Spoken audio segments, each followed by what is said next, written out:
Hello viewers, welcome to my YouTube channel.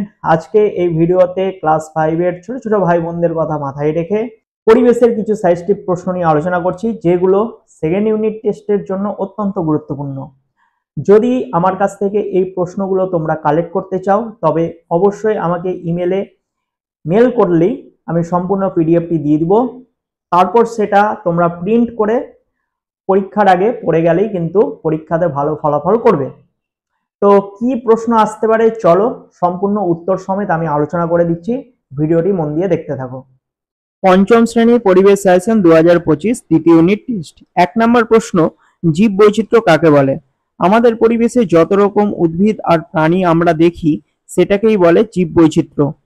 2 নম্বর প্রশ্ন, শকুনের সংখ্যা হঠাৎ খুব কমে যাওয়ার কারণ কি?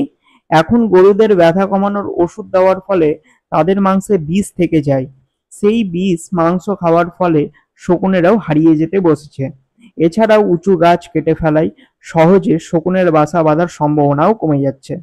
3 নম্বর, শকুন কিভাবে পরিবেশকে রক্ষা করে?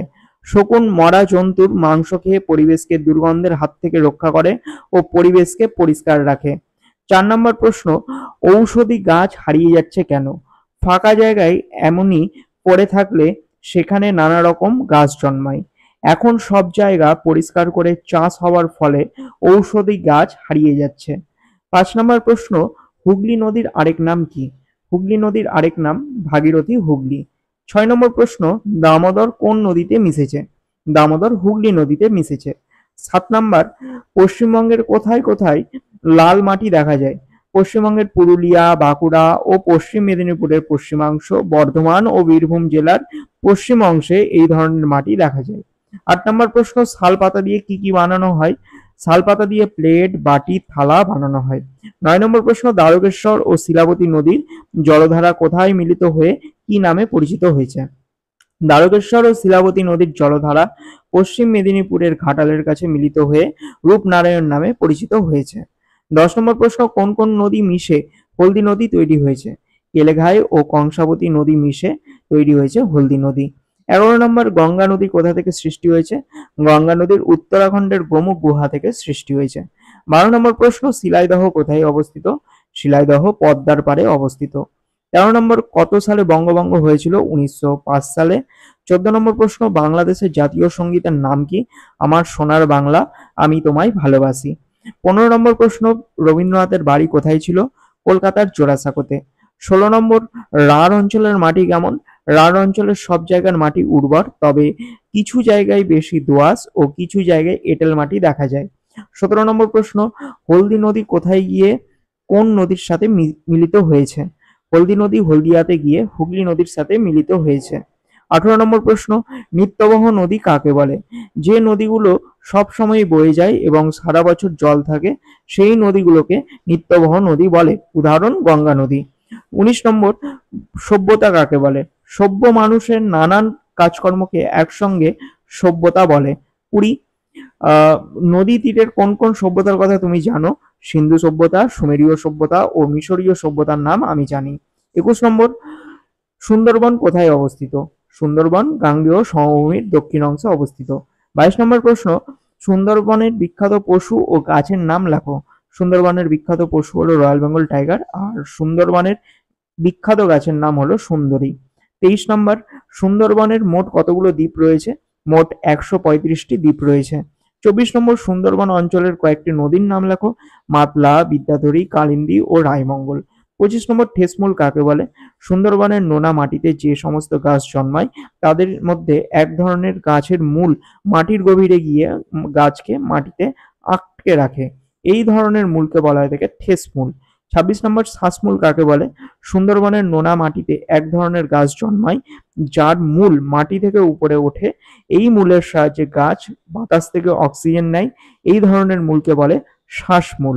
27 নম্বর, বক্সায় কোন সংরক্ষণ গড়ে উঠেছে? শকুন সংরক্ষণ। 28 নম্বর, বক্সা দুর্গ আগে কাদের ছিল? ভুটানদের ছিল। 29 নম্বর, মালদা জেলার মাঝখান দিয়ে কোন নদী বয়ে গেছে? মহানন্দা নদী। 30 নম্বর, কুলিক পাখিরালয় কোথায় অবস্থিত? রায়গঞ্জে।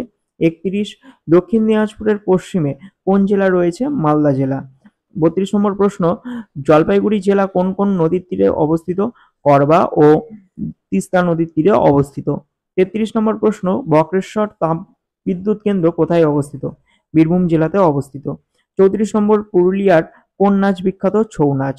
35, বর্ধমান শহরের কোন মিষ্টি বিখ্যাত? সীতাভোগ ও মিহিদানা। 36 নম্বর, হাওড়া শহর কোন নদীর তীরে অবস্থিত? হুগলি নদীর তীরে। 37 নম্বর, তমলুক শহরের আদি নাম কি? তাম্রলিপ্ত। 38 নম্বর, মোরব্বা শহর কোনটি? সিউড়ি। 39, মানুষের দুটি সম্পদের নাম লেখো। স্বাস্থ্য ও বুদ্ধি। 40 নম্বর, বিশ্বকবি কাকে বলে? রবীন্দ্রনাথ ঠাকুরকে। 41 নম্বর, কয়েকজন মনীষীদের নাম লেখো। রবীন্দ্রনাথ ঠাকুর, কাজী নজরুল ইসলাম, বঙ্কিমচন্দ্র চট্টোপাধ্যায় প্রমুখ। 42 নম্বর, কয়েকজন স্বাধীনতা সংগ্রামীদের নাম লেখো। নেতাজি সুভাষচন্দ্র বসু, ক্ষুদিরাম বসু, সূর্য সেন, বাঘা যতীন, মহাত্মা গান্ধী প্রমুখ। 43 নম্বর হচ্ছে কোন দুজন বিপ্লবী খুব অল্প বয়সে দেশের জন্য লড়তে গিয়েছিলেন? ক্ষুদিরাম বসু ও প্রফুল্ল চাকি। 44 নম্বর, ভারতের কয়েকজন বিখ্যাত বিজ্ঞানীদের নাম লেখো। জগদীশচন্দ্র বসু, সত্যেন্দ্রনাথ বসু, মেঘনাথ সাহা প্রমুখ। 35 নম্বর, আমাদের দেশ কবে স্বাধীন হয়? 1947 সালের 15ই আগস্ট। 46, অরণ্য সপ্তাহ কেন পালন করা হয়? বর্তমানে অরণ্য অনেকটাই ধ্বংস হয়েছে, উদ্ভিদ ছাড়া যে প্রাণীরা বাঁচবে না, একথা আমাদের বারবার সকলকে মনে করানো দরকার, তাই অরণ্য সপ্তাহ পালন করা উচিত। 47 নম্বর, স্বাধীন ভারতের প্রথম প্রধানমন্ত্রী কে ছিলেন? পণ্ডিত জওহরলাল নেহরু। 48 নম্বর, 26শে জানুয়ারি কেন সাধারণতন্ত্র দিবস হিসেবে পালন করা হয়? স্বাধীন দেশকে আমরা কেমন করে চালাবো তার নিয়ম ঠিক করা হয়েছিল 1950 সালের 26শে জানুয়ারি, তাই ওই তারিখেই ভারতবর্ষের সাধারণতন্ত্র দিবস পালন করা হয়। 49 নম্বর প্রশ্ন, কোন তারিখে আমরা শিক্ষক দিবস পালন করে থাকি? 5ই সেপ্টেম্বর আমরা শিক্ষক দিবস পালন করে থাকি, কেননা ওই দিন ডক্টর সর্বপল্লী রাধাকৃষ্ণনের জন্মদিন। 50 নম্বর, সীমান্ত গান্ধী কাকে বলা হয়? খান আব্দুল গফফর খানকে বলা হয়। 51 নম্বর, বিরসা মুন্ডা সম্পর্কে লেখো। বিরসা মুন্ডা ও তার সঙ্গীরা বনভূমিতে বসবাস করার অধিকার রক্ষার জন্য ইংরেজ ও তাদের দেশীয় সঙ্গীদের বিরুদ্ধে লড়াই করেন ও প্রাণ দেন। 52 নম্বর প্রশ্ন, আঞ্চলিক ঐতিহ্য বলতে কি বোঝো? আমাদের রাজ্যের নানা অঞ্চলে কোথাও সুন্দর মাদুর হয়, কোথাও বেতের তৈরি জিনিস হয়, কোথাও বা সুন্দর সরপুরিয়া হয়, এগুলো সবই আঞ্চলিক ঐতিহ্য। 53 নম্বর, আমরা কাঠ থেকে অক্সিজেন পাই, আমরা গাছপালা থেকে অক্সিজেন পাই। 54 নম্বর, হারভেস্টিং কাকে বলে? এখানে ঝাঁটা মিস্টেক হয়ে গেছে, এখানে ঝাড়া হবে। ছয় আকারে ঝা, ডয়বিন্ন রয় আকারে রা, ঝাড়া। তাহলে ধান কাটা ও ঝাড়ার আধুনিক যন্ত্রকে বলা হয়ে থাকে হারভেস্টার। আর ধান কাটা, ধান থেকে খড় আলাদা করা, এক জায়গায় জড়ো করা, এই কাজগুলোকে একসঙ্গে ইংরেজিতে বলা হয়ে থাকে হারভেস্টিং। 55 নম্বর, কিভাবে প্রথমে লাঙলের ব্যবহার করা হতো? প্রথমে মানুষ ব্যবহার করলো কাঠের লাঙল। এই লাঙল একজন মানুষ চেপে ধরতো, আরেকজন সেটাকে টানতো। 56 নম্বর প্রশ্ন, প্রথম যুগে কিসের লাঙল ব্যবহার করা হতো? কাঠের লাঙল। 57 নম্বর, ভারতের সবুজ বিপ্লব বলতে কি বোঝো? সার কীটনাশকের ব্যবহার বাড়ার পাশাপাশি কিছু কিছু অব্যবহৃত জমিও কাজে লাগানো শুরু হলো।